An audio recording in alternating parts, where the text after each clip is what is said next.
हो, तर राम राम मंडळी. तर माझं नाव आहे जीवा आणि आपण करत आपल्या ब्लॉगची सुरुवात. तर तुम्ही नवीन आला त्यासाठी तुमचं स्वागत आहे. तर सकाळी सकाळी उठलो तर उठल्याबरोबर तर सर्वात आधी आपण जे अंगावर घेतलं होतं म्हणजे ब्लँकेट वगैरे त्याची घडी वगैरे करून घेतली. कोण की घरी कोणीच नाही. घरचे सर्व झालं ताईच्या घरी, कारण तिथं थोडासा प्रॉब्लेम होता. तर ताईच्या घरी सर्व झालं तर मी घरी एकटाच होतो, एकटा बोर होत होतो. त्यानंतर काढला स्नॅपचॅट, पाणी उरालं तेवढ्यात मी म्हटलं अरे स्नॅपचॅट लावून तुम्ही एकदम हिरोच दिसतो रे भाऊ. कायचं काही बाबा, शेवटी तोंड कावचं कावच आहे. ते होत्या पण आपल्याकडे तर सगळं पाणीच पाणी सुरू आणि चान्सच भेटत नाही आपल्याला काही. मग मी म्हटलं काय करा काय नाही. मग त्याच्या क्लासलाही जायचं होतं.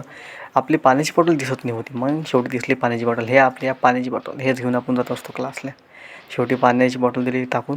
तशी पाणी प्यायसाठी नाही पाहिजे आपल्याला, पेट्रोलसाठी पाहिजे होती. पेट्रोल आणायचं होतं गाडीमध्ये काकाच्या, त्यामुळे ते घेतली होती. मग ते म्हटलं जाऊ द्या, म्हटलं तरी बोर होत होतं काय करा. आणि त्याचे पाणी पावसात दिवसात आणि हे तर आपल्यासोबतच असते, तोंड झाकेल आतमध्ये तिच्यासाठी. त्यानंतर बोर होऊ राहिलं तर काय करू काय नाही. म्हटलं येडे तर कुठे करतं, म्हटलं चला बंद करू व्हिडिओ. नेक्स्ट व्हिडिओमध्ये आपण फुल व्हिडिओ काढू, त्यानंतर बोलू काय बोलायचं. तर चला बाय.